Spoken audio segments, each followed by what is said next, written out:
Week 15 of the fantasy football season is in the books. We've only got 2 more weeks left to sun-run the fantasy and best ball playoffs. This is Stat Chasing. Pat Fryer Helmo. This is why I'm hot. Anita Handjob. Fix your sight. Jamar Alpha Play Chase. Are you kidding me? Kadarius Toney? You can't handle the heat. It looks like we're finally at this point. You're right.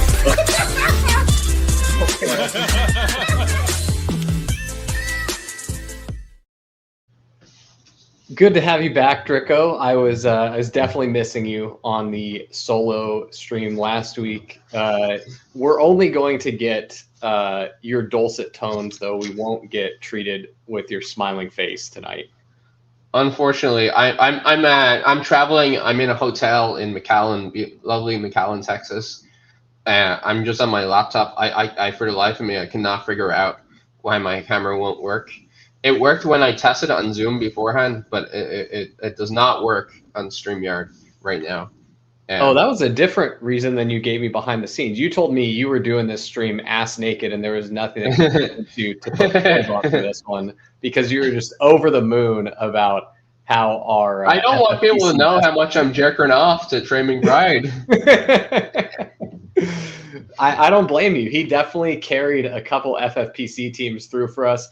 We actually advanced an FFPC best ball team with a 0 at quarterback. We had Geno Smith and Justin Fields as our quarterbacks, took a stone 0, got that puppy through. So that was pretty fun. That's pretty cool. That is pretty cool. That's what, 500 suckers and 4 best ball teams when it could have been just 3 or something, or 2. It would be a whole lot cooler if Justin Fields decides that he wants to play this next week. That would be extra cool. Yeah, if he decided that his career was on the line and it'd be good to get some good games in, that would be pretty neat. Yeah, same with Geno Smith. Something on tape to earn a nice contract for next year. But I don't think we're gonna get it. But man, it would be electric if we did. It would be cool. It would be fantastic. Yeah, it's one of those things where I know I'm digressing here, but when I check the pods on what we advanced, and it's like of 12 teams, either 4 or 5 of them will have Trey McBride. And you check like stuff like who are the other guys who were big for us? You check stuff like we have also got Dallas Goedert. It'll be either 3 or 4 Dallas Goedert teams. You check the Puka team, a bunch of Puka teams. I like the way I'm thinking about it was like with these really chalky teams, which maybe that means they just project really well. I mean, I think for the McBride one, it's like, yeah, this team just projects. You know, these teams. You of course, there's basically no ownership that McBride could be at in FFPC tight end premium where you wouldn't want to have him at the cost going, right? Like, right. You would just take him 101. You know, right. The fact that you get him and often you could pair him, you know, with Puka. Right. So that's yeah. Imagine rolling in to a DFS contest where Trey McBride is only $1,000 more than the next most expensive tight end. And he's only going to be 30% ownership. And by the way, it's a tight end premium. Yeah, I think the Sims would just tell you to jam Trey McBride there. So I don't mind that we've got some chalkier teams heading through. The Sims have taught us to lean into the chalk sometimes. So yeah, we just have to just like you say, we just have to sun run a little bit more, a little bit longer. It feels a little daunting because like. We're both seasoned enough at this that like we know. I mean, even this last week, I was in our leg up rankings chat. I was bitching about how bad I was running and I'm not advancing anything. I advanced way above expectations. Just the playoff weeks feel brutal no matter what. I'm looking at my teams and like, I had this 160 not getting it at BBM. It's like, yeah, I mean, that was basically like the average cut line. Like teams just scored a ton of points, Right. It was a high scoring week. But like we had, what was it? We had 13 teams. I know I'm only looking at FFPC. We had 13 teams and 5 of them got true, when your expectation was right around 2, we had like 5, so like pretty much like 250% of the baseline advance. Yeah, like, we certainly ran hot there. Yeah, I shall certainly take it. Let's. I'm gonna add the slides to the stage for everybody's there, so we can talk about quarterbacks. And I guess no conversation about Trey McBride is fully finished until you talk about how insane the Jacoby Brissett run out and like outcome has been, where he's just dropping back way more than everyone else, being relatively efficient, and just like force feeding the ball to Trey McBride. Man, I basically have said it every single week that he has started after the first week that he got like a full start. Adjust your Jacoby Brissett projections up. The attempt, you can't project him for the number of attempts that he is throwing because it seems unreasonable. But last week, I kind of wavered from that and said, I mean, you probably can't adjust him that much up against the Texans defense.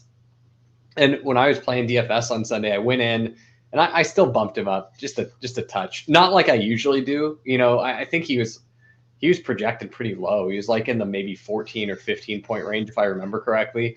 And usually I'd have him up in the like low 20s. Like I was trying to get him about even with what Pat Mahomes would project for on most weeks, barring matchup differences between the two of them, game script type stuff. But this week I was like, maybe just 1 point for our old pal Jacoby, but I can't justify much more than that against the Texans' vaunted defense. Didn't matter. He didn't give a shit. He just went out there and Jacoby Brissett it all over him, man. So I just think you get what you get with Jacoby Brissett, man. The volume will continue until morale improves.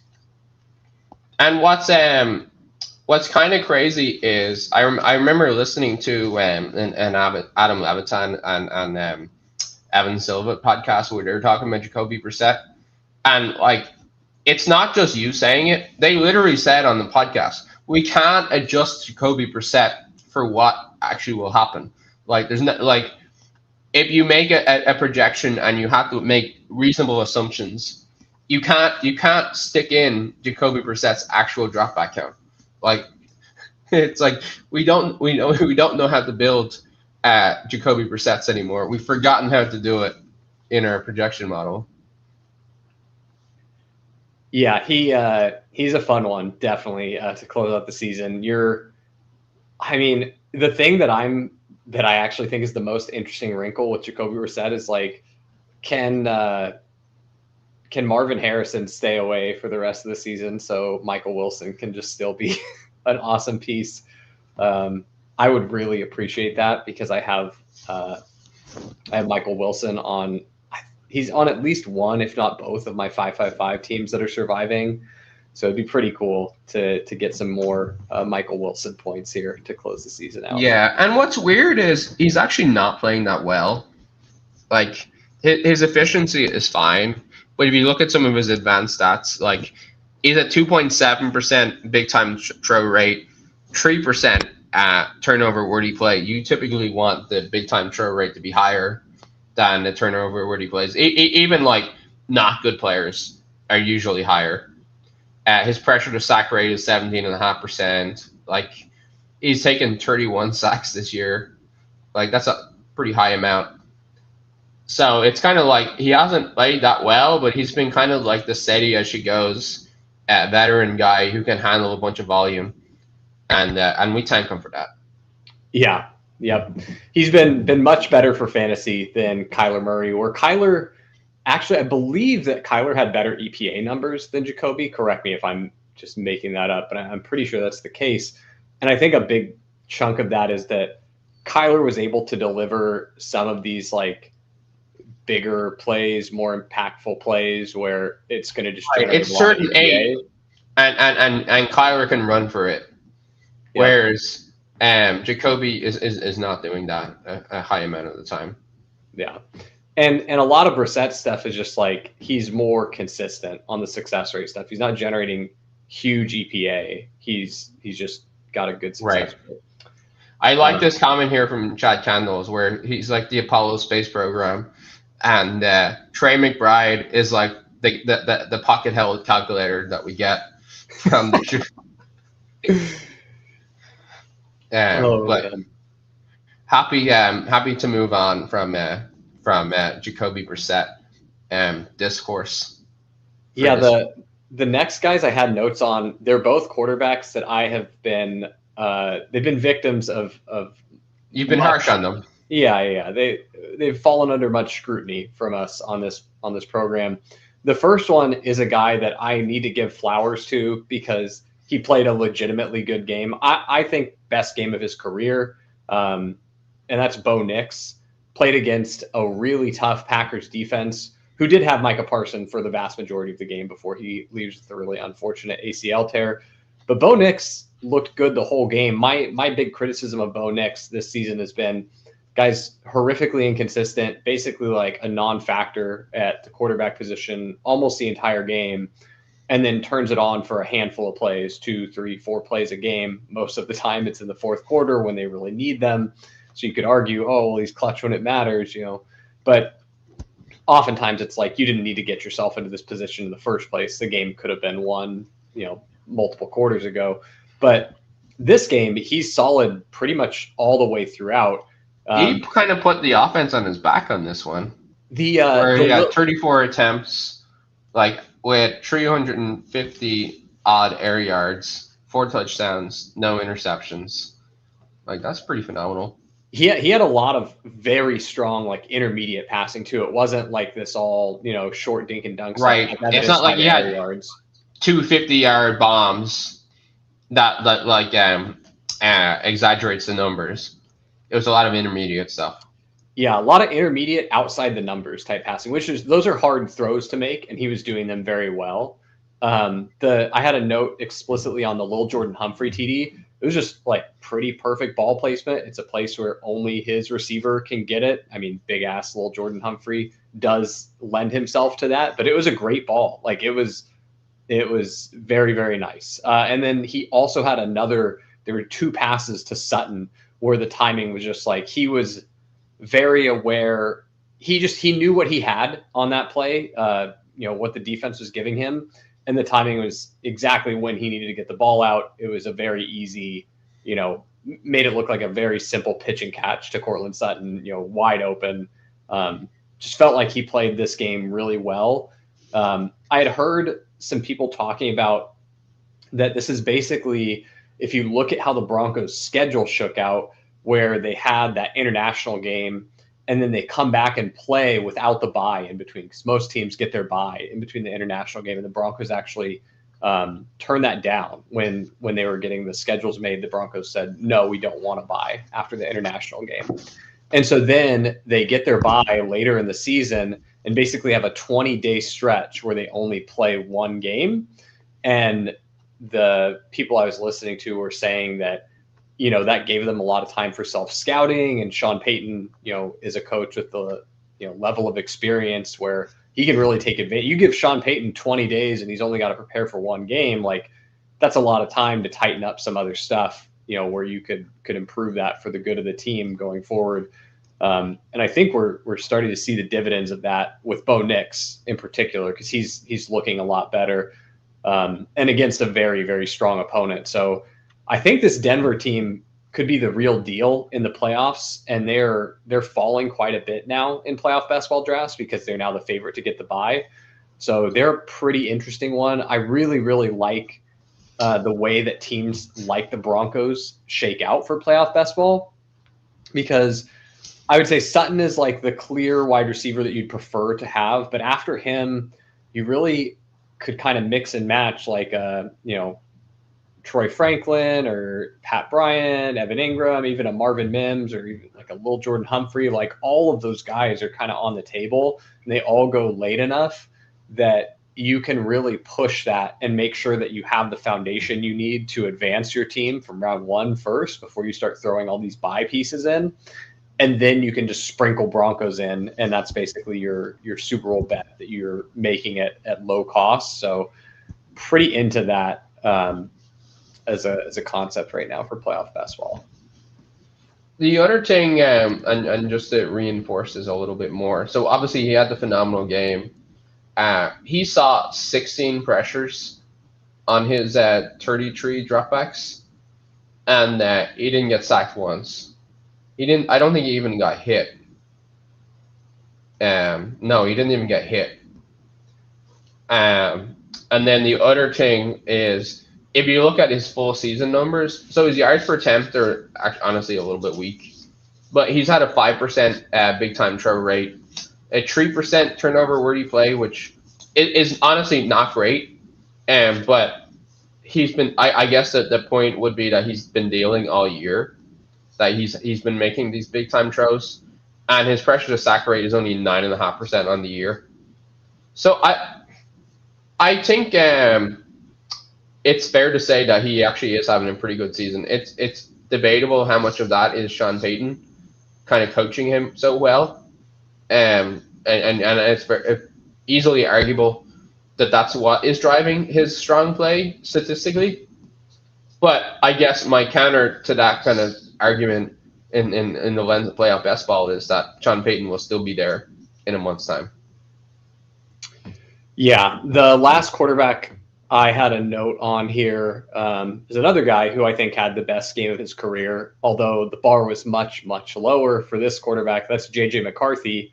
Has a pretty solid game, but I'm not going to go as far as I did for Bo Nix, where I'm just openly praising him. It was just J.J. McCarthy had a game where he didn't totally shit the bed and lose the game for his team outright.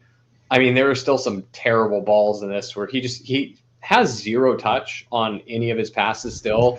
There's one. So, I mean, we saw the Justin Jefferson play that gets called back due to the illegal formation where they have two guys lined up on the line. So he misses that one. There's another play where, and that's obviously not J.J. McCarthy's fault, really. That's just, players need to know how to line up. But I say that. I mean, he's the quarterback. He should probably tell them to line up properly. But yeah. As a sophomore, it's less his fault. But I say that to give context to. So Justin Jefferson so desperately wants a touchdown, right? Well, there's another one where J.J. McCarthy has him wide open and rips an absolute piss missile to him. Zero touch on it whatsoever. He's like trying to destroy whatever is in the path of the football. And by the time Jefferson even sees the pass, it's already to him. He barely gets his hands up. I believe it was Joe Buck or Aikman say oh, Justin Jefferson's going to wish he had that one back. And it's how the fuck is he supposed to catch it? And that's he's 2 feet from the jugs machine and they cranked it all the way up and just ripped it at him. He's not, I know he's Justin Jefferson. He's one of the best receivers in the league, but dude, if you give him that opportunity 10 times, maybe he makes it 3 or 4 times out of 10. It was a crazy velocity on a ball that traveled, 8 yards through the air. My hypothesis is maybe you just make J.J. McCarthy this deep ball passer because he can't learn how to put touch on anything underneath. So you just have to have him rip everything full strength all the time. And that's the only way that it works for him. Yeah.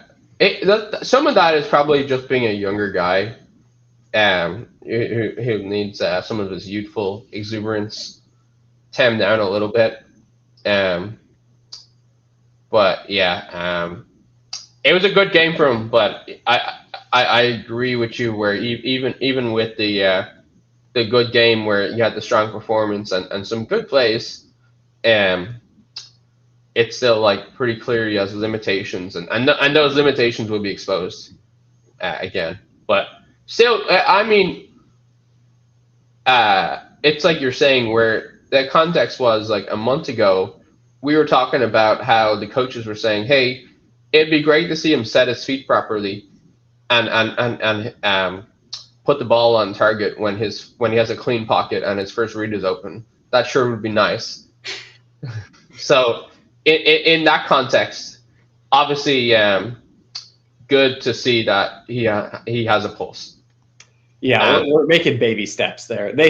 I think they've outright given up on the set his feet properly part. they were explicitly saying on the broadcast, they like had a whole segment about it. They were like, "Oh, JJ McCarthy, we know that his mechanics are really bad with his feet." They're showing like side by side clips of him and then Josh Allen coming out of college, where Josh Allen had very very bad mechanics coming out, and then totally reshapes his throwing motion and everything, and basically completely reinvents himself as a passer, and that's how he became so successful. He did incredibly difficult work to basically unlearn a lifetime of habits at a position with so much muscle memory, and it just he was able to do it because he's so physically talented. I think there's a little there might be a difference between Josh Allen and JJ McCarthy, but who knows? He might prove us wrong. Maybe he can learn to totally reinvent himself as a passer. Right. Well, I mean, at least he was even though he had no touch and he was throwing piss missiles, at least the piss missiles were going where he wanted them to go. Correct. To. Yeah. That was a big improvement. All right, I think we're done with the quarterback chart. Shout out to Philly Rivers, by the way, holding it down in the corner for us. Yeah. Best. Is he older than Brady was when Brady was good? I think so. I believe so. Okay. Let me just look that up. Anyway, best what is he, 44-year-old quarterback we've ever had on on this iteration of the season. Oh, actually, I apologize. Tom Brady retired at 45. So sorry, Philly Rivers. You're still not as good as the GOAT. Yeah. Looking like Uncle Rico out over there, but he's getting it to where he wants it to go on time. So that part is neat. Do you think that Brady saw Rivers return and he was like, I got one more in me? Yeah, my kids don't love me anyway. Time to go back to the old me. You think if some team is just like so stacked that it's very clear, it's like pretend something bad happened to Stafford, and like remove all of the weird stuff where Brady is now a partial owner of the Raiders and all that. Yeah. But pretend that Brady could come step in for the Rams, and they're basically like a lock for the Super Bowl in this hypothetical scenario. You think Brady just does it just because he's like, fuck it, I got one more ring in me, I can do it. You never know. Like I do think, like, it's like, what else is he gonna do? I do think it's we're now in a Tom Brady tangent, so you know that the show is well. We said we're gonna be short. This is us being short, apparently. Yeah, I do think that with the Mahomes injury and the Chiefs missing the playoffs this year, this is gonna sound like overreactionary and ridiculous, but I think it's going to be pretty difficult for Mahomes to ever match Brady's claim to being the greatest of all time at the position. Like, which sounds ridiculous. Like, what are you talking about? He missed the playoffs once, and it's like, yep, and that's already like now he's at a pretty big disadvantage to Tom Brady. Right. By the way, I didn't know that I could change the slide from my computer either. That probably felt. You were like, what the hell happened there? And it's like, I just discovered new powers I have. Well, there we go. So on to the running backs here.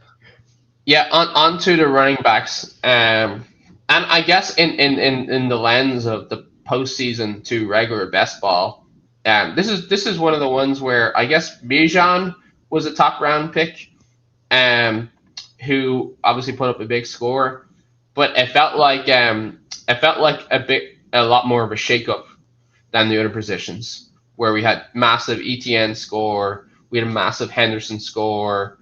I'm trying to think of other examples, but James Cook had a pretty big day. There were a lot of guys that just put up solid 20-point days. Josh, but it was like Trey McBride was one of the highest owned tight ends going into the playoffs, and then put up a massive score. Puka would have been one of the highest owned receivers, put up a massive score. Like the running back outlook felt a lot more like it was kind of like anyone could have their day kind of thing. Yeah, definitely think that was the case. I had so many teams that I'm looking at where it's like, well, I have 3 running back scores all above 20. No wide receivers really scoring above 20 on the slate. This is in half PPR. And then, of course, you had a ton of tight ends with huge scores on the week where you get, Kyle Pitts, Trey McBride, Dallas Goedert. Dalton Schultz has a big day too. Like, it was just lots and lots of tight ends. Kittle has a solid day. So yeah, there were a lot of big tight end scores this week. Running back as well, and then wide receiver kind of felt, a little depressed relative to those. But yeah, running back coming from just all over the board, where the others were. I guess tight end was also all over the board. But receiver did feel a little bit more predictable in that, hey, Jamar Chase and Amon-Ra were, 2 of the bigger scores on the slate. Right. And Puka. This was a little bit more off the board. The first running back note I had, though, I think is pretty relevant to playoff best ball, especially now that his team looks like they are not going to get the first round bye, and that's TreVeyon Henderson has entered the chat as a new slate-breaking running back where he can do the Jahmyr Gibbs thing where he just house calls from anywhere on the field and all of a sudden can, put up a 30 burger on a given week.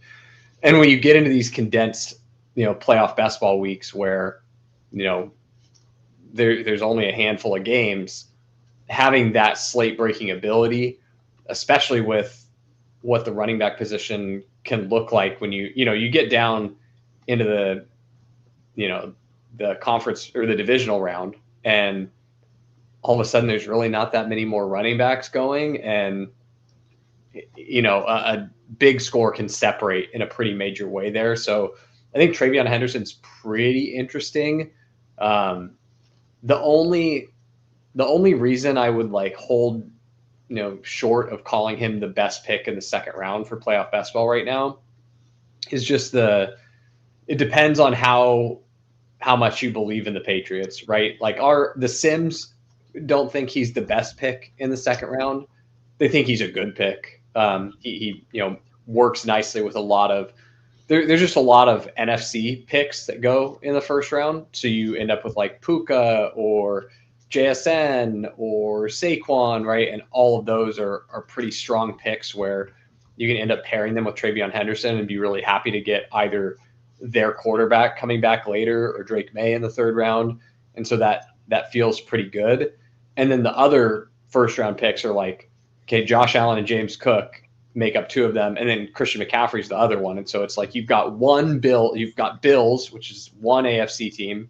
And then you have 4 NFC teams that are all represented in the first round. So TreVeyon Henderson is just kind of the piece that can fit with all of those pretty easily. So it is pretty easy to build into Patriots stuff right now. And also I do like that most of the Henderson paths don't commit you to Patriots to the Super Bowl, or even having to have the majority of your team have Patriots, because he's basically diet James Cook, where both the Bills and the Patriots have no one that scores any fantasy points outside of their quarterbacks and their primary running back, right? Everyone else is just doesn't really do anything as far as scoring fantasy points, at any meaningful level. And so Cook, you have to take in the first round, and you basically are locked out of pairing him with the majority of those really good first round NFC picks, which is a pretty big deal. But with Henderson, you can pair him with those good NFC picks. And then most of those NFC picks, like JSN, CMC, I'll even put Josh Jacobs in there because he pops up sometimes, Puka, all of those, you don't have to take Drake May then with TreVeyon Henderson. You're happy to take Drake May if he comes back to you in the third. You're that's pretty cool. But you have their other quarterback as backup, and all of those guys, aside from Puka, have a quarterback that goes much later. And so then you've got this setup where it's I'm putting myself in the position to take advantage of Drake May if he falls and get a really strong team. And if I don't get him, it really doesn't matter because I could still play Patriots Super Bowl without Drake May and just TreVeyon Henderson and cover that outcome, and feel pretty confident about the points that I've got projected there. So I think Henderson is really, really interesting for playoff best ball right now. I'll probably find myself getting a lot of him in this current information window. Yeah, makes sense. And so I guess just some in terms of like the stats for these guys, the way the committee is kind of shaking out or breaking out is Henderson is their primary ball carrier. If you look at since week 13, which I think is the best way to look at it because that's when like Ramondre is fully healthy. You have a 2-game sample. Henderson's got 25 rush attempts to 18 for Ramondre, so I guess maybe that's a little bit closer than what I let on. And then Ramondre's got 40 routes to Henderson's 24 routes, but a lot of that is because he's trusted to be a pass blocker more. I think they're still pretty close on. Targets. So I see that they both got 3 targets in week 15, and then Henderson got 4 targets to Ramondre's 3 in week 13. So I guess probably the best way to frame it is that he's probably like 55 to 60% in the committee, kind of trusted to touch the ball more. Whereas obviously Ramondre, what helps him is that they trust him in pass pro and still like him as a kind of veteran running back presence. But it is nice to see that they like Henderson more in terms of someone who touches the ball. Yeah, and it really felt that way. If you watched the Bills game, they were just pretty committed to going to Henderson. So here's the thing that I'd like to see from them going forward. It felt like they turned to Henderson as like, this is our only way to deliver these we need explosives. They were having problems with the offense being consistent in the second half. They were really rolling in the first half, and then they kind of had some shaky drives to start the second half. And so they kept going to Henderson, where it was like, whatever, it doesn't matter that we're not, getting first downs here, because basically all we need is a couple Henderson touches and one of them will go for a touchdown, and that's all that we need. And it did end up going that way, where they did get that second long Henderson touchdown run. But I think that this offense as a whole is just so much more dangerous when they start incorporating more of the Drake May deep passing attempts as well. And so then you're really putting the defense in a bind where they have to account for the TreVeyon Henderson explosive plays, and they also have to account for the fact that Drake May can just throw a 60-yard dot for a touchdown. You're really starting to feel their lack of receiver talent, though, because like Mac Hollins, I think, led the team in targets. It's just not particularly exciting. So you really do hope that the Patriots get some pieces in the receiving game next year, because that would make this team a whole lot more fun. But moving on to the next running back, I do think this is another one where the playoff best ball lens is pretty important for this guy, and that's Travis Etienne. Also for the fantasy playoffs here, you get Bashal Tuten, who is out now. He underwent finger surgery, so he should be back in time for the playoffs, the NFL playoffs, but he will miss the rest of the regular season, it sounds like. And Etienne had already been dominating the workload. He'd staved off a Tuten breakout. He's ultra efficient in this game, catches 3 receiving touchdowns. The Jags are starting to look pretty good. It's following the Liam Cohen timeline pretty well, compared to how the Bucs looked last year, and they're starting to get rolling, and their running backs are just fantasy gold mines. So I think Etienne's pretty exciting. And then how it works out in playoff basketball is he's probably like one of the best 4th round picks, where there are some builds where you just end up starting with like 3 running backs, and those ones you're just less interested in Etienne. But the builds where you get something like JSN plus Nico Collins, or Puka plus Nico, or some of those where you've got wide receiver points in spades, but you're you're a little down bad at running back, Etienne is like the perfect combination of is going to project well, like better than any other running back that goes after him, and even better than a couple that go before him, and like has one game locked in. The Jags are making the playoffs and has a decent chance at playing a second game. So Etienne is a pretty appealing pick for playoff best ball. And even when Tuten comes back, I just think that he hasn't done enough this season to usurp Etienne or take significant work away from him. He might take some goal line stuff because we have seen him used in that way. But I do think that you're pretty happy with the Etienne projection heading into playoff best ball. So he's another one that I think is pretty interesting there. Yeah, I agree. Like he was obviously the clear head in the committee even beforehand. You had Tuten starting to make a little bit small inroads in terms of red zone work, but obviously that goes back to Etienne now, and I don't even know, like the other guy they have was LaQuinn Allen. They'll still do the LaQuinn Allen thing.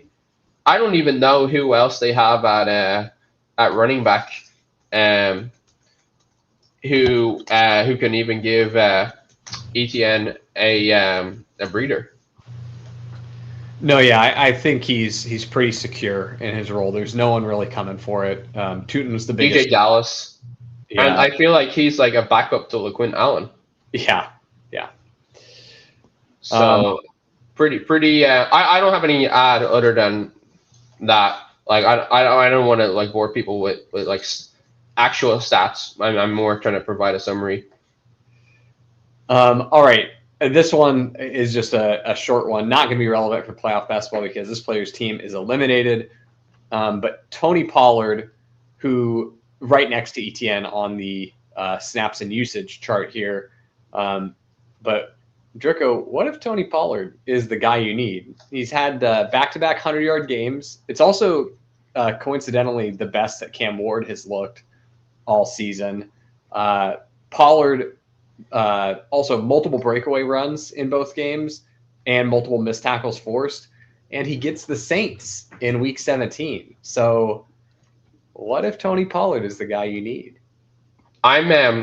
If Travis Etienne and Tony Pollard are the guys you need in fantasy football regular season playoffs, I'm pretty chuffed. Because we have both of those guys, I think, on multiple teams. So that's kind of nice.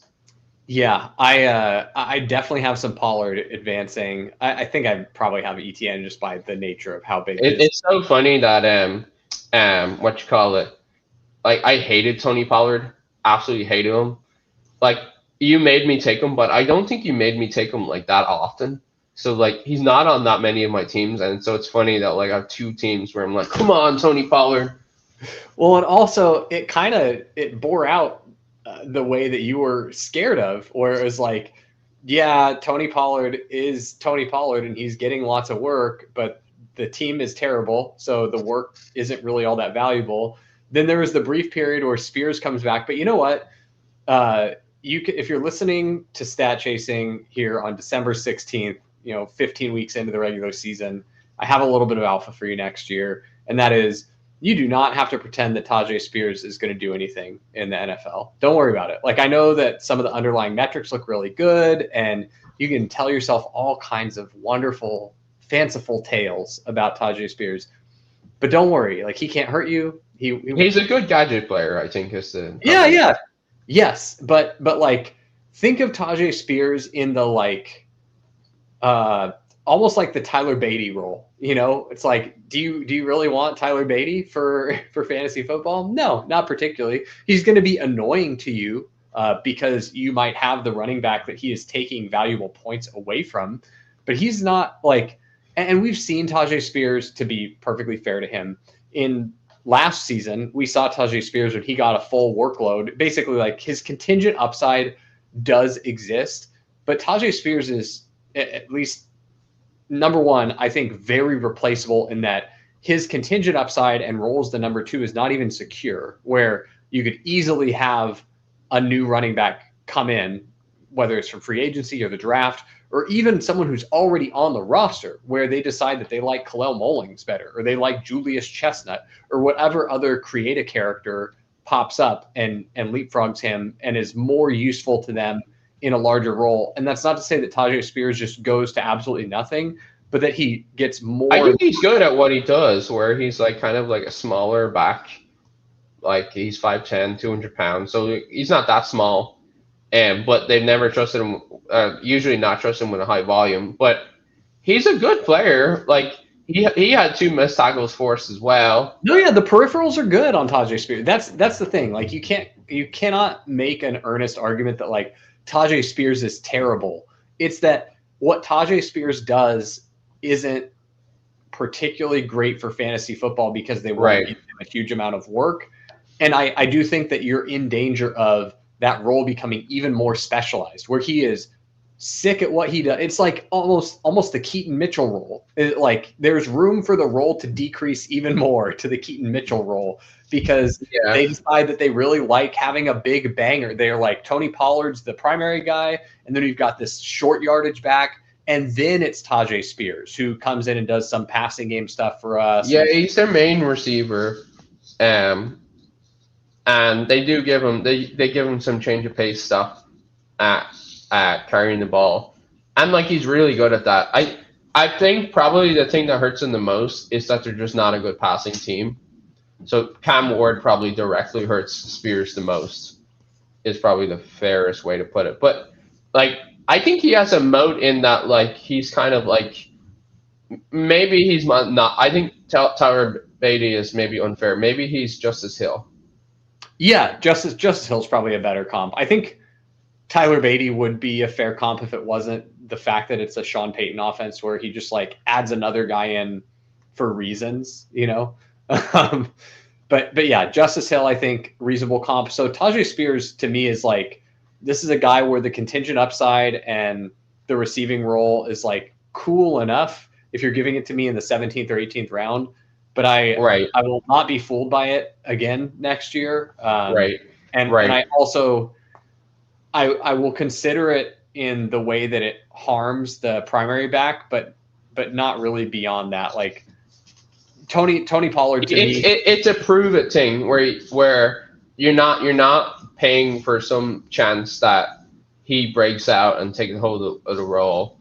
It's more like you take a dart on it and then it's fantastic if it happens, but you're not paying anything for that until he proves that he will do that, because we've had a couple of years of him not doing it. Yeah, I would assume that we get pretty cheap Tony Pollard next year, and I don't think I'll be terribly excited about it in pre-draft best ball, just because of the risk of them adding a body is like pretty bad for everyone involved there. But if we get through the draft and free agency and there's no one added there and Tony Pollard's going in like the 10th round or 11th round or something, that's like it could be like the Bears again. Yeah, exactly. That's like you're light on running back and you need someone to get you some points. And he actually does have a little bit of upside just by virtue of like consolidating the role. And it's really like, it's more that you're betting on the Titans to not be as bad. You're like, hey, what if this team like actually scored a handful more touchdowns this season? And then all of a sudden 10th round Tony Pollard looks pretty cool. So that's one I'm kind of making a mental note for next year, where I think the floor is really low on a player like that, especially as you're early in the off season and there's all the ambiguity of what they could do to address the position. But I also think the ceiling is deceptively high. It's a lot higher than people like you and I would want to admit. We don't want to like go in there and be like, oh yeah, Tony Pollard, sneaky guy with a bunch of ceiling. And it's like, we're not saying the ceiling's there because the ceiling is the same as like a TreVeyon Henderson, where the ceiling's like, oh, that guy, yeah, him and Jahmyr Gibbs are like the 2 sickest running backs in the league. It's more that like, oh, that guy, yeah, he could have all the work on a team that got a little bit better than last year, and people are just pricing it more like the team will be similar to last year. But I think that's way more discussion on Tony Pollard than we need. Yeah. We've gone fully down the Tony Pollard rabbit hole. So moving on You had a note where Jawhar Jordan and his kind of peripheral stats a lot stronger than Woody Marks has been this season. I guess I wonder if that's because they just had the game sewn up against a beaten down Cardinals defense. But Jawhar Jordan, these peripherals are good. I'm wondering if I have to put Jawhar Jordan in the Sims for playoff best ball. Like, do we need Jawhar Jordan in the Sims? Well, I think they want it to be a committee of some sort. Yeah. So, like what you're saying is that he's taking Nick Chubb's job. Yeah, which I think is possible. If you are a playoff best ball sicko like myself, I'll just here's little nuggets of alpha. Thank you for watching Stat Chasing in week 15 of the NFL season. But I think I'm going to hold on putting Jawhar Jordan in the Sims just yet because I want to see how it plays out in one more week to see if, number one, if Marks is healthy and if Chubb is healthy, do they just go right back to Jawhar Jordan's not a thing? Because like Dare Ogunbowale will get snaps ahead of Jawhar Jordan if both those guys are healthy and if they don't make any changes. Right. So Jawhar listed here is 185 pounds, so it's not like they're like, oh, yeah, Jawhar Jordan, he's our ball carrier. Dare, he's only there for receiving. He's our receiving back. And it's like, I don't know. Yeah. You're make that case. I think the floor for Jawhar Jordan is legitimately he scores you 0 points every single week of playoff best ball. And I do think that floor is the modal outcome as well. And so I don't want to start putting him in the Sims and having it pop up at the end of Texans builds and have people tack him on. Yeah. Until I get a little He hasn't played a single snap all year until this week. But I do want the people to know I've got my eye on it, and we're monitoring the situation. All I need is one more week, and you're going to start seeing some Jawhar Jordan at the end of your sidekick drafts. So,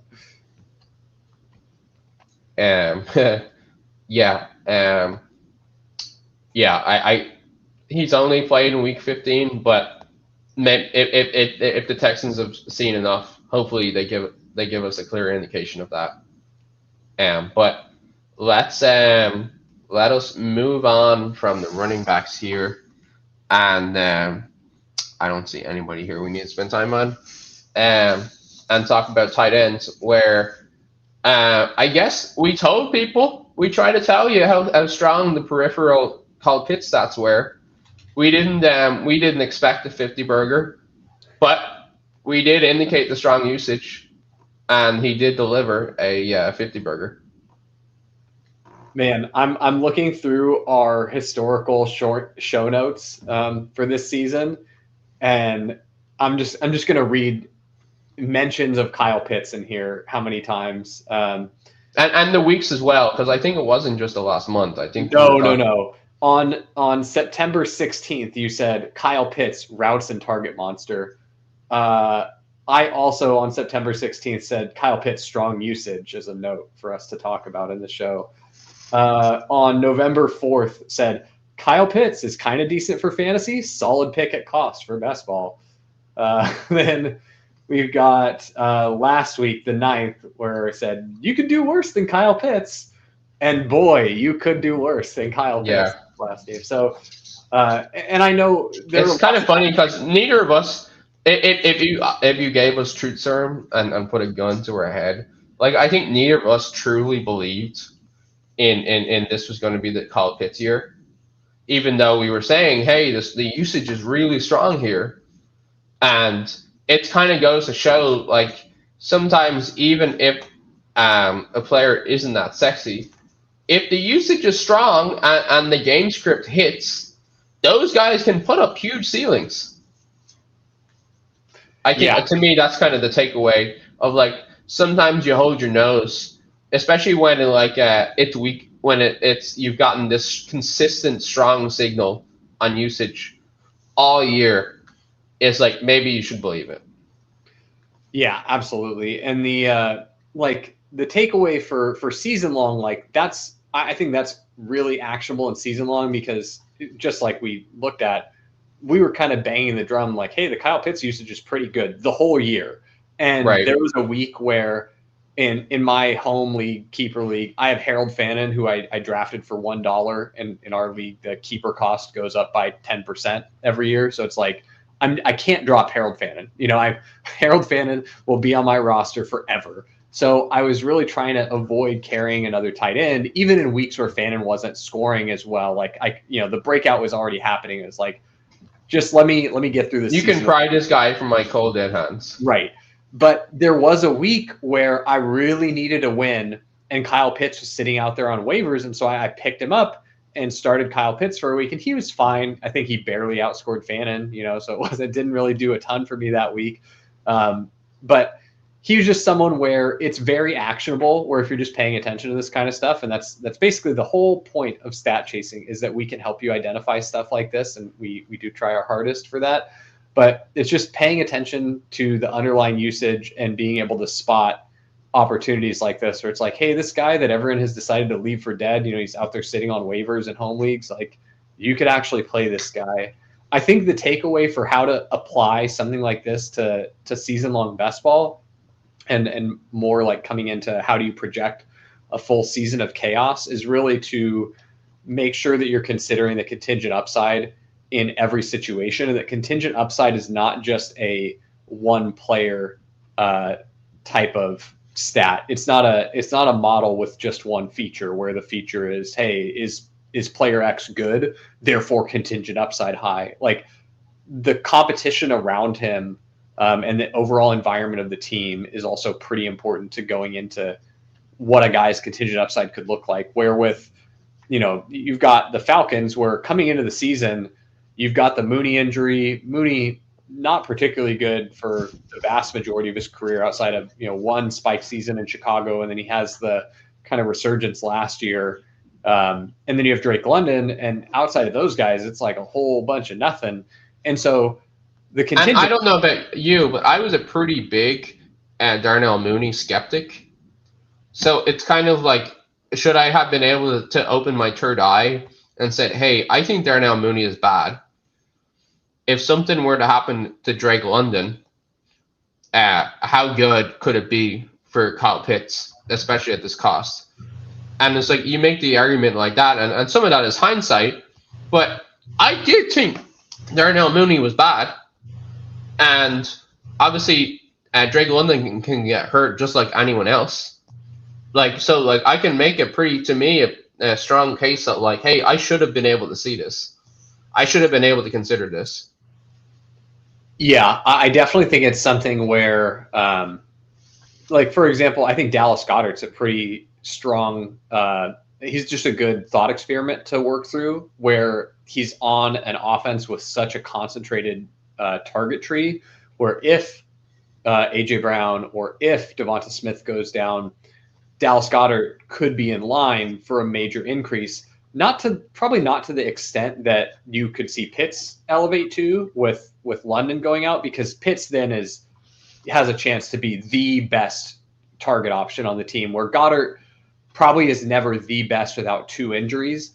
And so thinking through that and like kind of divvying up the opportunity that can be there in that offense. And also you've got lower pass volume offense there for the Eagles. So it's like, oh, what if one of the main two receivers gets hurt? Well, they probably just lean into running the ball a bunch. And yeah, Dallas Goedert gets a big bump, but his contingent upside is good, but probably not quite as good as you would want like a Kyle Pitts to be. But someone like George Kittle, where it's like, okay, if Jawan Jennings is gone at any point next year and they don't do anything to address the position, like Kittle is probably just the primary target earner next year. Yeah, I mean, you end up in a situation where it's like 1 year older CMC. We kind of have seen this with Alvin Kamara as he fell off. Like first the rushing efficiency goes, then the receiving. And we've gotten a year now where, okay, the rushing efficiency is gone for CMC. And so, the receiving efficiency going could definitely be a thing that happens next year. So Kittle's like another interesting one where you think through the contingent upside scenario. And it's, I mean, not that you ever really thought that Kittle being the overall tight end one was out of his range of outcomes, but like that contingent upside and thinking through it, I think is right to do. I mean, those are easy ones for me to consider. It happening for Kyle Pitts was just like I was never considering that as a possibility, and it's like, damn, I should have been. Juwan Johnson's one actually that I think is probably Yeah. interesting for next year, right? Where you lose a Chris Olave and you've got converted receiver Juwan Johnson. I mean, that's like as Kyle Pittsy as it gets, right? It's like, Right. hey, this dude used to be a receiver. That's basically all he does now, but they call him a tight end. And his target competition is something named a Devon Vele, you know? Like, Right. And yeah, it's like you I guess you do some. I guess the hindsight element is that we're saying this with the knowledge that they actually do really like Kyle Pitts. They really do like Juwan Johnson. Whereas we do know that these kind of tight end bets, like there are other outcomes where they're like 50% snap players, and it's like our ability to see that in the offseason is more limited than what we think. yeah. For me, it's just a reminder to consider the full range of outcomes for those Right. guys. I was really low on Juwan Johnson heading into the season because I thought the quarterback situation was so bad. I really, what we had seen from him last year, like I just assumed that he had the opportunity to do a breakout thing, and Yeah.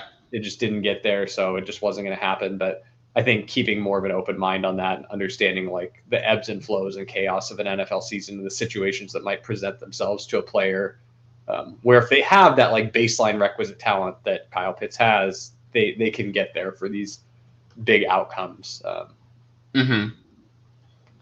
Yeah, agreed. So I think that's probably enough. Kyle Pitts. Our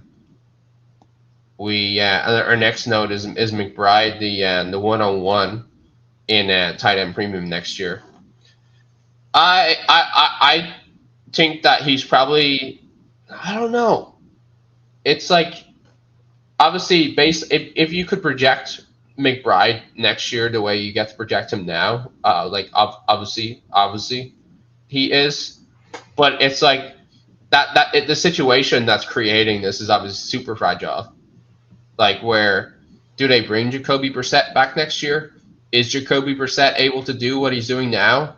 Like, do they plan with Jacoby Brissett the same way, where they're just like, yes, we will throw it back, we will drop back 45 times every single game, and that one seems like very much quarterback contingent, and I guess it can't be worse than what we were getting with Kyler. And we were drafting him in the first round already. My guess is that he's priced similarly to Bowers, and maybe a little bit ahead of where Bowers was this year. And I still want a bunch there. Is what I'd say. I think next year you probably get something like Gibbs 101. Bijan 102, and then Puka 103, and then probably McBride, and then you get like the next chunk of receivers like JSN, CeeDee Lamb. Yeah, I think McBride is going to be in that chunk. I think he's going to be in that chunk with JSN, Chase, and so on. And Bowers is probably going at the 1-2 turn. Yeah, it'll be really interesting to see what the Raiders do in the offseason. We have a note here, Charlie agreeing with me. We want to know who the McBride quarterback is. And I don't think anybody disagrees with that. Yep. Yeah, it definitely is a fragile situation. The two tight ends that will likely have the highest ADP next year.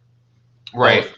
Both very fragile situations and they're like a tale of two outcomes, right? Where you get the nut outcome basically for McBride, and then you get the nut low outcome for Brock Bowers. And it's like, all right, so what I mean, Yeah, this is like the Mark Andrews outcome in 22 or 21-22 for McBride.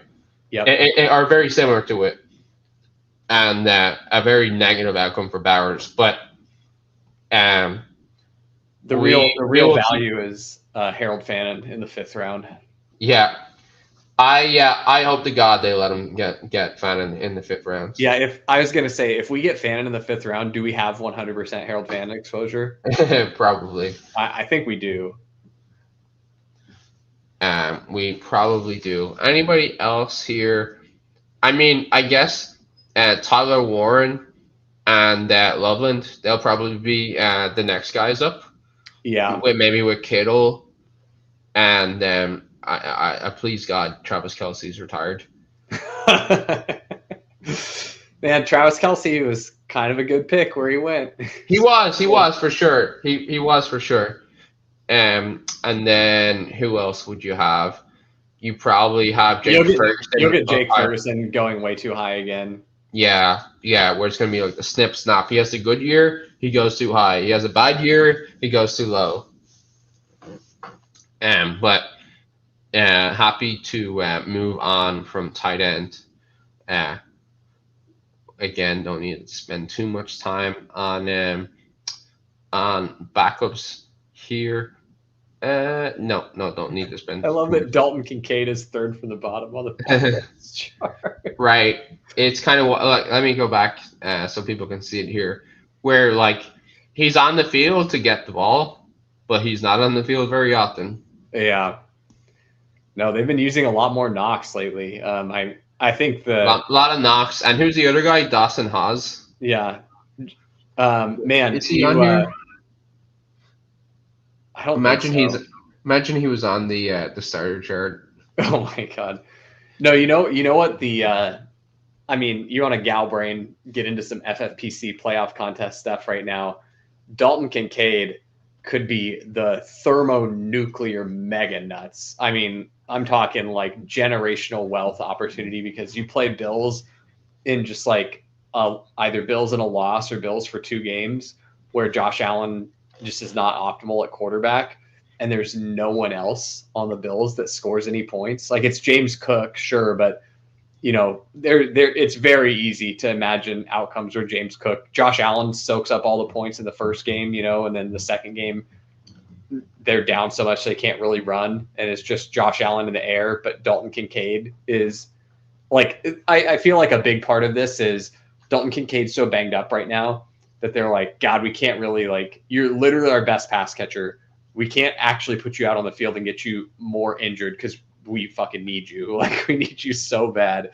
And so I think you get into the playoffs, you might run into these situations where it's like, literally everyone who's ever had anything bullish to say about Dalton Kincaid is, God, I mean, you just got to hope that he, you know, gets more work, gets more of like a full-time role. Like, I think in the playoffs, you're finally like set up for the Bills signing on to that. And I don't really think that the Dalton Kincaid role is ever anything like 80% of dropbacks. Like, he's just not going to be out there for that. But I mean, shoot, you even get 70% for that guy. He's pretty interesting. I think I'll have a little bit of him in the FFPC playoff challenge.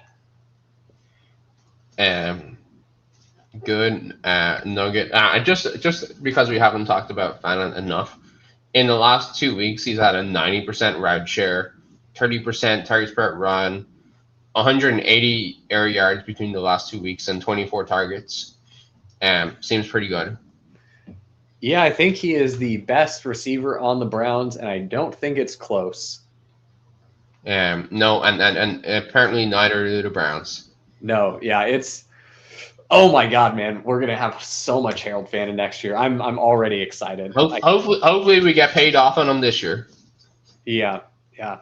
So moving on to receiver here, and your first question is: will Justin Jefferson get to 1,000 yards? And this one is kind of sad, isn't it? Where like even the broadcasts were talking about it. It's like he really wants to get Justin Jefferson to 1,000 yards. He's like, not on my watch. He's too good. and it's like maybe on your watch, like this is like literally your fault. And how many yards? Like I'm just looking it up now. How many receiving yards? It's probably going to be like 890 or something. Like something that's fine. He was in the 800s. I want to say. I think he needs like just under 200 more. Receiving yards, 832. Yeah. So like on 117 targets, but he's only caught 66 of them. Only 2 touchdowns. Is Jefferson going to be in the first round next year? Not if JJ McCarthy is the quarterback. No, I could see JJ McCarthy being the quarterback next year. Yeah, he shouldn't be. Like, I mean, the only way you have JJ McCarthy as your quarterback next year is that you brought in legitimate competition, like someone who actually could start and have the job the entire season, and he beats them out in camp in like a fair fight, not a bias like, oh well, it sure would be nice if this JJ McCarthy thing works out. Like, no, the guy who gives you the best probability of winning a game in week 1 starts, and if that is JJ McCarthy, then sure, you roll with it. But teams have been pretty quick to cut bait on lost cause quarterbacks in the current NFL. The Vikings do seem to really be trying to make this JJ McCarthy thing work. I mean, to the point where they basically like protected him from himself, like playing himself out of a job by benching him at any opportunity that they got this season, right? Whereas like, oh no, like this guy's he's gonna ruin it for all of us here if we keep playing him. So I don't know, man. It'll be really interesting to see how the Vikings navigate this in the offseason. Yeah, I'm just looking at who they could potentially bring in, and I guess you've got Russell Wilson. I think the Giants. I think they keep Jameis. Yeah, because they have him for another year. He's like a perfect backup. Like he's such a good backup veteran guy for somebody like JJ McCarthy. That's like exactly why the Giants will keep him. Yeah, they also. I mean, you could tell me that the Giants are able to get like actual draft capital for him, like get a third, and maybe that's enough for them to do it. But yeah, if I'm the Vikings, I'm making calls on Jameis Winston. I'm seeing if Derek Carr wants to. Dude, Derek Carr out of retirement to chuck it to Justin Jefferson and Jordan Addison. I know there's some people out there like, what are you talking about? You need to familiarize yourself with Derek Carr's game because he's one of the best deep ball passers in the NFL, in the modern NFL. He is a very talented passer who unfortunately seems to be a bit of a wuss when it comes to taking risks and having to deal with how things change on post snap in the NFL. I mean, shit, I think in that Viking system, he could do some damage. That would be really fun. So yeah, come Derek, if your shoulder's healthy out there. Yeah, that would be great. Rescue Justin Jefferson. Unretire and ask the Saints to would the Saints be able to? The Saints would have to trade him, right? Because the contract that he was on would go back, and so the Vikings would have to like pay the contract he had with the Saints, right? Oh man, maybe. We're going way too much down a rabbit hole. All right, last one. I promise. Last rabbit hole. What about Mac Jones to the Vikings? How about that? I just hit a paywall on Spot Track, unfortunately. They're like, stop looking at our database for free. But let me see if over the cap. So he's on a. Okay, he's he's under contract. He's under contract next year. And then there's a void year, which is kind of weird, but I'm guessing that's because because he must have gotten traded by the Patriots. No. The contract was assumed. No, it's just the 49ers do the void year stuff. They're sharp about. Okay, they're creative about it. Yeah, and remember they were like in cap hell. So the if you think the $8 million was actually a pretty big deal for them. We're like, we need to spread this hit out. Yeah, if you think not Gruden, the coach at 49ers, if you think he's letting go of Mac Jones, I think he's got another thing coming. No, yeah, you'd have to pry Mac Jones out of Shanahan's cold, dead hands. He's not getting away this time. All right, the next receiver note I had was on Emeka Egbuka, who saw his route share drop substantially. I think it's easy if you're watching the game and not like paying close attention to the routes, you like haven't looked at the route data. It's easy to be like, oh, Egbuka was like the second fiddle with Evans back, but he's still above Godwin. Not really the case. He got more targets than Godwin. I don't necessarily think that's going to be sticky going forward, especially if this usage continues. Egbuka was basically third in the rotation or third in the pecking order with, he was leaving the field often for Jalen McMillan. They also pulled Mike Evans off the field a lot for Egbuka. I know that sounds weird, but it was basically whenever they were running the ball, they just took Evans off the field. They did not want Evans blocking. So they got Egbuka in there to block more, which you don't love that if you're looking for fantasy points from your wide receiver. So I do think that there was a pretty clear pecking order where it was Evans the clear alpha, and then Godwin and Egbuka were closer, but Godwin had the routes edge, and Egbuka, was more efficient at earning targets. I'm watching this closely to see how it changes over the next couple of weeks with Evans back in the mix, because to me it very much could turn into a thing where Godwin, establishes that he's the clear 2 and Egbuka is the 3. And then even then Egbuka is like mixing in with McMillan, which, I mean, that's how it seemed from this first game. So I'm a little worried about Egbuka down the home stretch here. Yeah, so I'm looking. He had 33 snaps out wide, 11 in the slot, and then Evans had 29 out wide, 9 in the slot, and then it's not Chris Olave, it's Chris Godwin. I can't believe it's been tired. I'm tired. Sorry, it's been tired.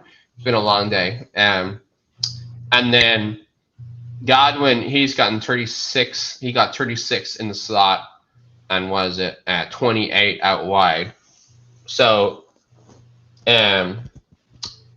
it does look like Chris Godwin is kind of like their every down, we play him all the time guy, and then they're kind of rotating between Evans and Egbuka, and then throwing to those guys more often than Godwin, which that's a little funky, and that's a little hard to kind of parse. Where it's like who's the one? Like obviously Mike Evans is back, that he dominated when he played, and they'll look to ramp that up, but it's like who's if you're doing a forward looking thing, who's more at risk here? The veteran coming off the injury who played a bunch but hasn't really put up a dominant performance yet this year, or the rookie who's had a weak stretch for sure, but put up some strong games too. I don't know. That's a tricky. I think that's a little bit trickier to parse. Yeah, but I didn't watch it as much as you did. No, I'm with you though. Like I am squarely in the jury's still out between who do I want straight up, Emeka Egbuka or Chris Godwin? Like one game, it's all on the line. You have to pick whichever of these guys is going to score more fantasy points. Jury's out for me currently, but right. I think these next couple weeks are going to be really telling. it's something that I'm monitoring specifically for playoff best ball because the Bucks are decent late round advanced type pieces. And I do think that with those kind of guys, it really matters that the projection is dialed in for them. You don't want to just be like throwing your hands up and saying, Emeka Egbuka, Chris Godwin, they're basically the same if they're not actually the same. Right. That is something that I want to monitor here as we get into the home stretch of playoff best ball drafting. But yeah, something to keep an eye on. And then the next note is about Pickens, where we had another down game where we kind of crowned him. We said he was the top 5 reality player in the reality receiver in the NFL. And then we had like kind of confirmation from the broadcast where Dak Prescott said he said CeeDee Lamb is coming off an injury and Pickens is coming off a game he's not proud of. And then the broadcasts were saying like, hey, what happened here is that CD was getting the number 1 coverage, which freed up Pickens. And then once CD went out and the number 1 coverage went to Pickens was like, this is too hard. And I don't like that feels like a really mean way to put it. Like, is that what the Cowboys are saying? Like, did they get that from the broadcast meetings? And they're like, hey, he just needs to toughen up. That's the information we got. Like, and it does provide kind of adequate explanation for what's happening here. But I said similar things at the start of the year where it was like, hey, I think he's a talented player, but he's a bit he's a bit up and down. I think he struggles to be number 1. And then season and nuts on the line, and Pickens just like went absolutely ham. So it's like, does Pickens' therapist have a better week this week, and that he's dialed in? Like, I don't know. Yeah, I mean, shit, get this guy a therapist because he's easily like one of the most talented receivers in the league. Has looked not great. He also, if you saw the social media post that he put out that got deleted after, from 2 weeks ago, he said something to the effect of like, oh, you've never heard of double coverage. Like, I'm getting bracketed. There's nothing I can do on those plays, like excusing that he was not running hard or things like that. It's like, I mean, I don't know, man. Justin Jefferson seems to like just handle it sometimes. Like, you just got to rise to the occasion, dude. And also, it's hard, but you're an NFL player. Like, yeah. And it's not like we haven't seen this guy make absurd contested catches before. And it's not like his quarterback is if you told me like, hey, I need the quarterback who's the most willing to throw like a really dangerous ball that's going to be a contested catch that like he has to rely on his receiver to not make him look like a total idiot for throwing a bad interception. It's like, yeah, Dak Prescott doesn't really give a shit about that. He'll go ahead and rip it. So it's like you've got all the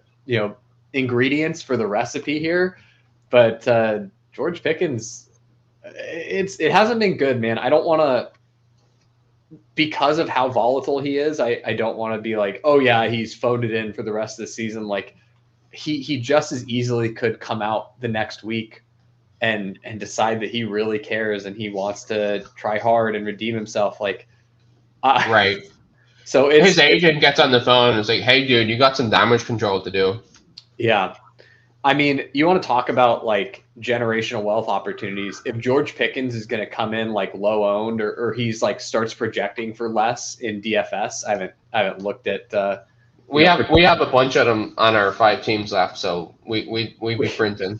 We could use it. Yeah, I've got him on a bunch of my other teams left as well. So, but yeah, you want generational wealth opportunity. If George Pickens is going to come in like projecting for not a ton of points and he's going to come in at low ownership, like that's the exact kind of player I just want to play and say, yeah, the volatility is so wild here that it's just worth leaning into in the really large field stuff. So he's an interesting one for sure. He's also one where you wind up eating crow on Sunday and you're like, cool, 6 points for George Pickens. Those were he caught 2 out routes the whole game and then he mowed. Yeah.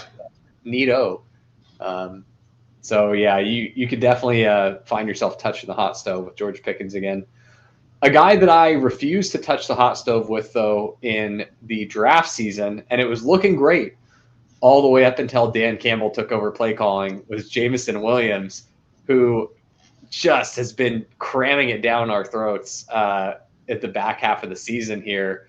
Guy has been going absolutely crazy. We have kind of an inside joke in our leg up rankings chat where me and Kyle Dvorak were very anti Jameson Williams, in that, we did not buy what they were selling in the offseason, that, oh, this guy's going to be so involved, we're going to build the plane out of him. Our running joke became that, oh yeah, Jameson Williams is so involved. He's so involved on his 3 targets for 120 air yards, 0 receptions, 0 yards, 0 fantasy points. Very involved. And so the joke would always be Jameson involved in the chat when he's like totally dudding out, or he gets his first target. It's 10 minutes into the third quarter. Now it's like post-ironic, where like he makes massive plays and we're like, he's involved. Yeah. When we're like, it's a double irony. Like, you guys were being ironic at the start of the year, and now it's like double reverse irony. Yeah, he hit us with the Uno Reverso. That's for damn sure. So Jameson has been #involved these past couple weeks, and I'm just praying that he is not what ultimately buries me if I get a good sweat in the finals, because that would be particularly brutal and poetic. But he's an interesting one for next season as well, where it's just it's so volatile, man. Like, you don't. It's volatile, but it's not. And what I say was that is, they said they were going to get him involved. They didn't get him involved, and a man lost his job for not getting him involved. So, like, I think the volatility is if Dan Campbell gets fired, and they bring in somebody who's like, yeah, I don't like this guy.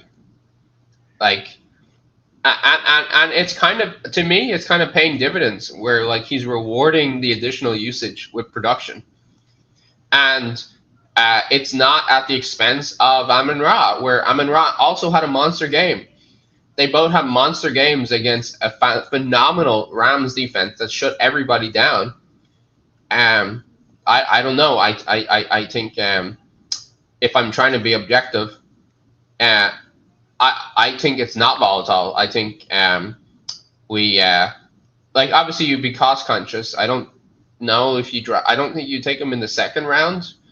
But like the old Jameson Williams of like air yards, I think you have to view that as a very unlikely outcome at this point. So you think it's fair to say Jameson Williams is what the Xavier Worthy drafters thought they were getting? Yeah, that's a good way of putting it. That's a great way of putting it. All right, let's move on to the next chart here. Oh yeah. I keep going. I have the chart open. I keep going to that page, and I'm like, wait, this is the quarterback. And take it away. Okay, so the first notes that I have on this one, Davante Adams getting injured, pretty big deal for playoff best ball. Pulls up looks very bad when he actually pulls up. He's in the middle of a route, can't finish it. Hammy looks pretty bad. They've said he's week to week. How many weeks is week to week?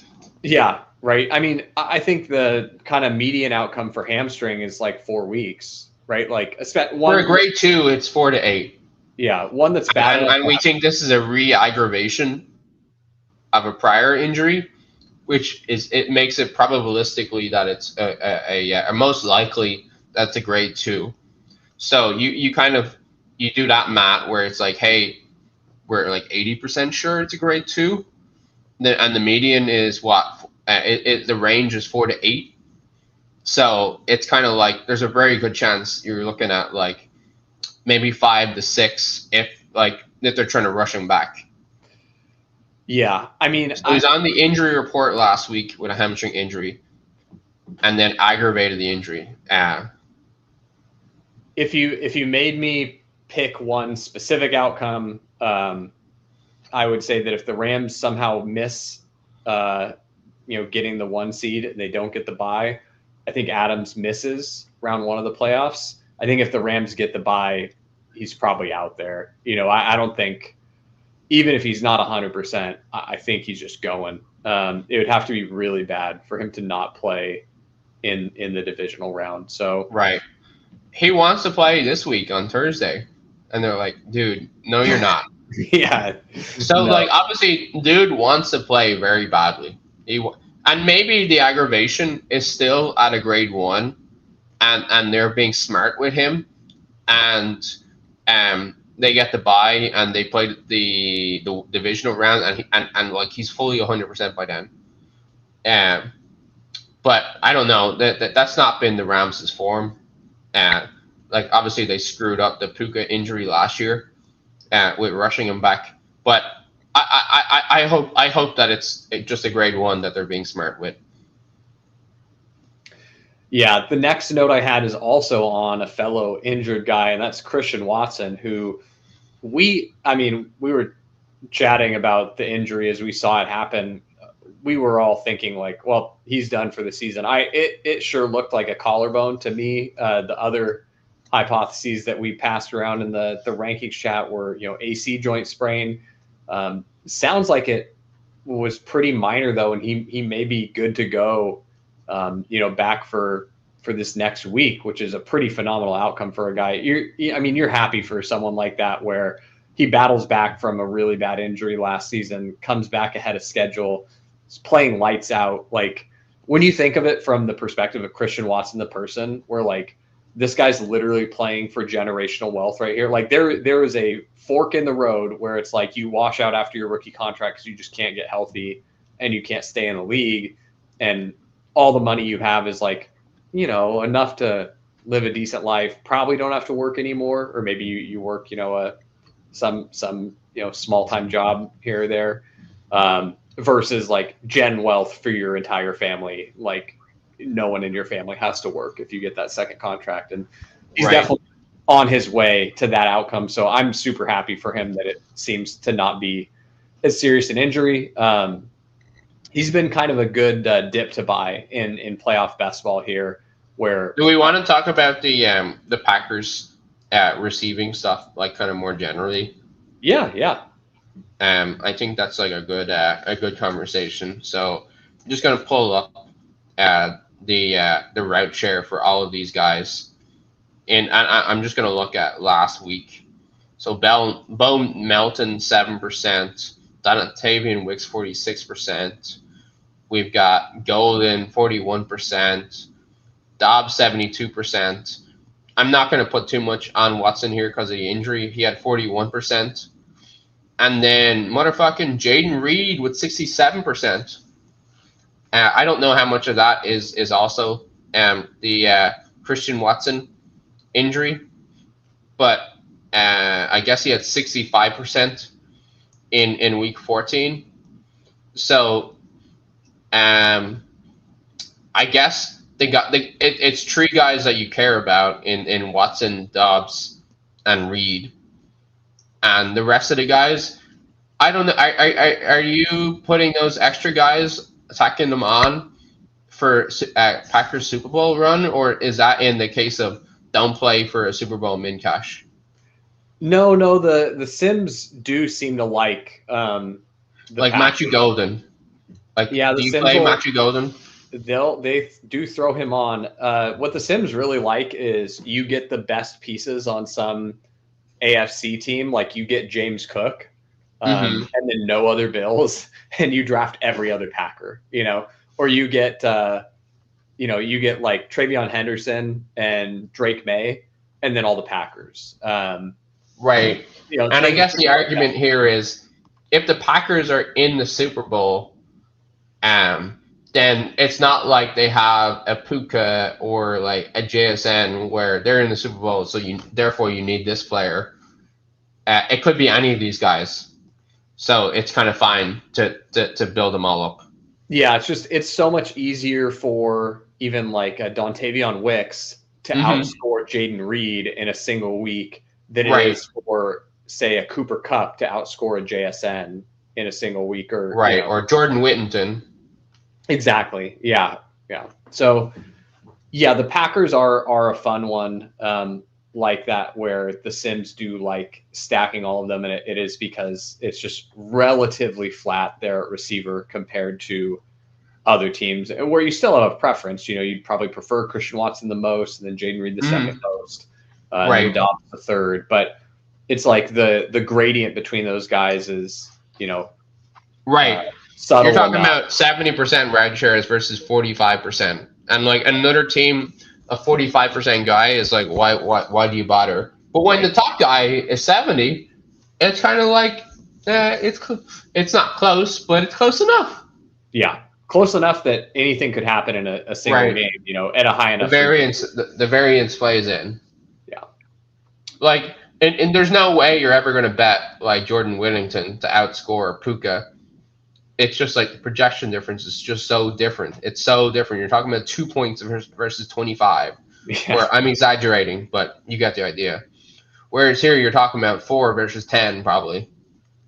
Yeah, I mean, it legitimately could be a 20-point projection difference between Puka and Jordan Whittington, where it's like, yeah, there's just not – you're not going to make that as a bet.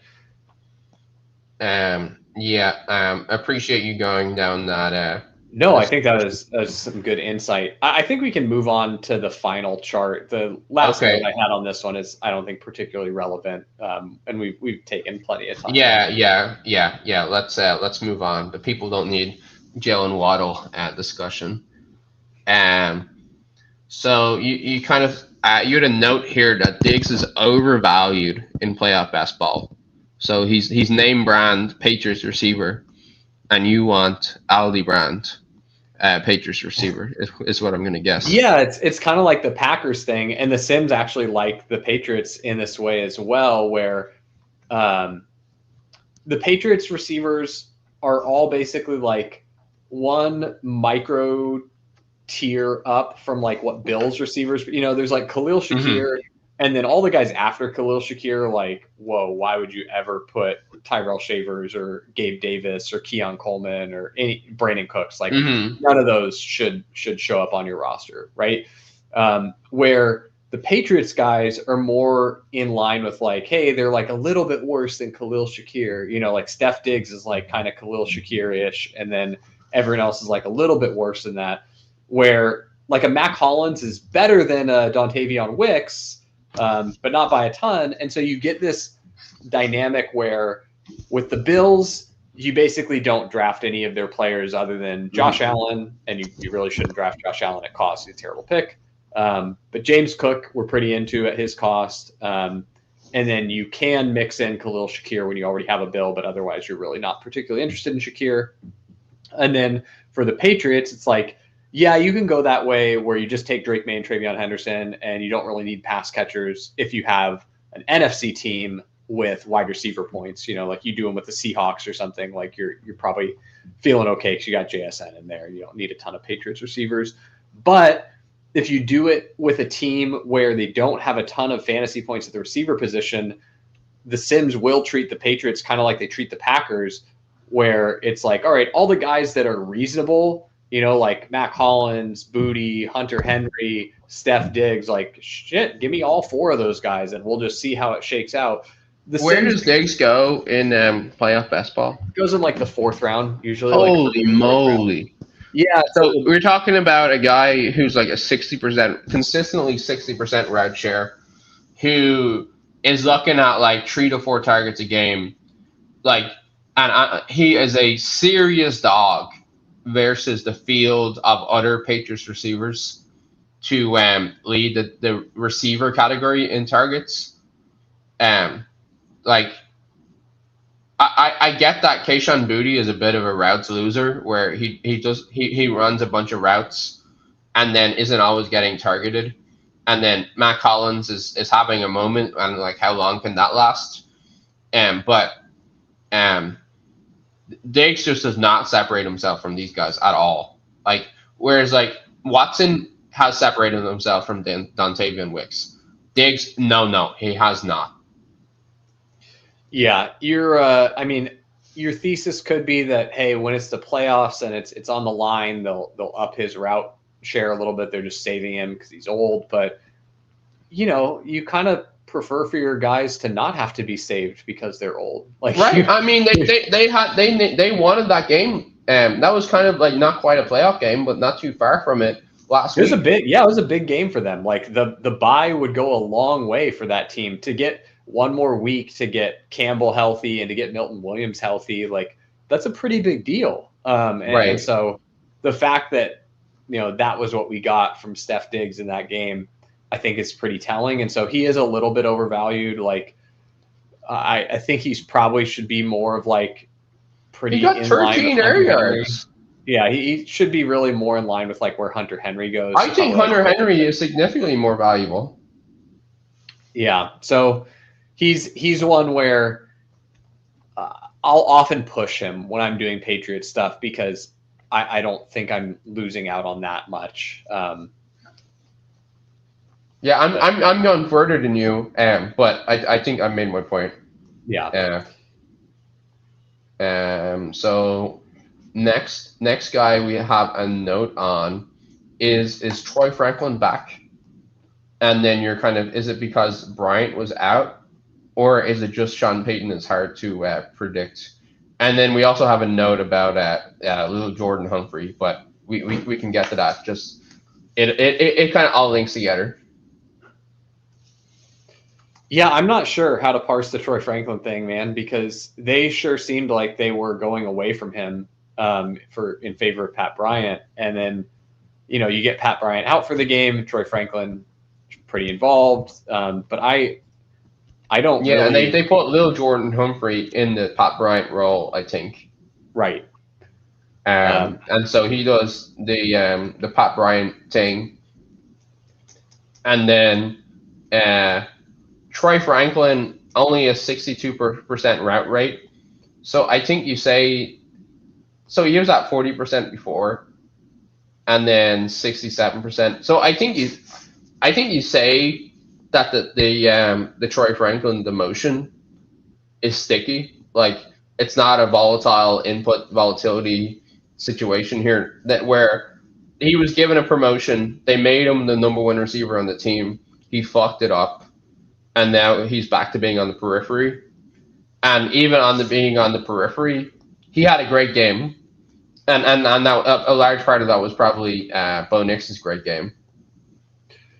Yeah, they just looking at how the snaps break down, he did have fewer overall snaps than little Jordan Humphrey. So it does. And less routes. Yeah, less routes as well. Also, it does. But he had more targets. So he was earning targets. And they look to kind of keep him off the field on the run plays if they can help it, where he's only on the field for 9 run plays, and Lil Jordan Humphrey is on the field for 17 of them, Cortland Sutton for 22. So those are the two bigger bodied guys, which does make sense. Yeah. So I think that what you're going to get with Troy Franklin is you just get a role that's a lot more volatile, where he live on this efficiency, which is possible. He's shown that he can be efficient, but it saps a little bit of the ceiling from him, where, he, like you said, he had the number one role where they were willing to give him more of the, like, all right, and you're going to be kind of our chain mover type guy too, where he was getting some of the stuff that Cortland Sutton has reverted back into getting, where it's like, yeah, you're going to be our first read on that. It's 3rd and long, and we need a guy that we're going to use to move the chains here. Like, that was Troy Franklin for a brief minute, and then it's gone back to Cortland Sutton here. And so you lose a little bit of floor and a little bit of ceiling when you strip that away from him. But I don't think you've lost, all the ceiling and the potential efficiency. It's just, this is the kind of guy who can, put up. Like when Bo Nix has a good game, and he has those, he has good games as we've seen. Sometimes it will be true Troy Franklin. Yep. Is the way I would put him. Like, I think at this point we can be reasonably sure that he's a good NFL player, but he's not like a special NFL player, which he had some potential in my mind, and I guess other people's mind at some point. That's gone, but we do have a solid NFL player here, and he'll have his games. Speaking of solid NFL player, Lil Jordan Humphrey has entered the chat And I did have to add Lil Jordan Humphrey into the playoff best ball sims the other night. So is he the Pat Bryant backup? Yeah, I've got him in there as basically like, the like Matthew Golden-ish level, but on the Broncos, Right. Like I think when Pat Bryant is healthy, I think Pat Bryant just goes back to being Pat Bryant. Right. Yeah, I agree. It just like when when the Packers receivers are healthy, Matthew Golden rides Pine. Same thing for Lil Jordan Humphrey. However, I do think there's a little more ambiguity there because it's Sean Payton, and he does like his guy Lil Jordan Humphrey, and so I get it. He's a big fan. He had Lil Jordan Humphrey with him at New Orleans. He took him to Denver. I get that for sure. But yeah, he's one where I personally haven't been recommended Lil Jordan Humphrey yet in the Sims. I do think it's pretty hard to get recommended him because it basically has to set up where you have the nuts for a Super Bowl, but you don't have a fifth piece. Because basically the only reason you draft a player like Lil Jordan Humphrey is you're gonna win as long as you get like 1 or 2 points from some guy, just because you have all the players that project. Pretend you got Puka, Kyron, Davante, and either Nix or Stafford and Cortland Sutton or RJ Harvey. You got one of those, right? And so you have 4, or no, that's 4. You're set. But basically you're missing one of those, but you've got like 3 of these nutted pieces for this Super Bowl that should be almost impossible to get, right? Getting a 5th player that projects for very, very little can be worth a lot on that team because it's like, well, that might be enough then to bump you up over these teams that have 4 lesser projected skill position players than you were able to get. Your 3 primary guys can score a lot, and then the outs of like, hey, a Lil Jordan Humphrey touchdown just guarantees that you win all the money, basically. That's kind of the only outcomes. I haven't seen it yet, so I'm hypothesizing based on my experience with the Sims, but that would be my guess for when you'd see it, because getting a player that projects for damn near nothing that also is going to have a first-round bye, not something that's terribly appealing to draft in the Sims. So you probably have to find a very specific scenario for that to work, but do know that Lil Jordan Humphrey is in there. He's and there's also there's ambiguity in this. Like I was reading this and kind of like saying, hey, Pat Bryant out, Lil Jordan Humphrey in, like replacement. It's a little harder to parse than I kind of made it out, where you have these games where one guy's in the slot, and then another game, the other guy's in the slot. They just rotate the ever-loving shit out of these guys. And it's hard to project. But it's like the one thing that's interesting about Lil Jordan Humphrey is that we know Sean Payton loves him. Well, but I think that takes us through the week. I think we made it through. So thank you to everyone who is still listening here, 15 weeks through the regular season. I believe we'll still have a show next week. Or actually, wait, next week is, the Tuesday's 2 days before Christmas. So I don't know if we'll have one next week. Yeah. So we probably will not see you next week. We may do like a season wrap up the week after on the 30th, but just stay tuned. I'm sure we'll make an announcement on Twitter and in the Discord to let you guys know the upcoming schedule. But until next time, happy holidays to everyone. Wishing you and your family all the best, and wishing even better for your teams that you still have alive in the best ball playoffs. May you sun run for just 2 more weeks. Yeah, happy holidays, everyone.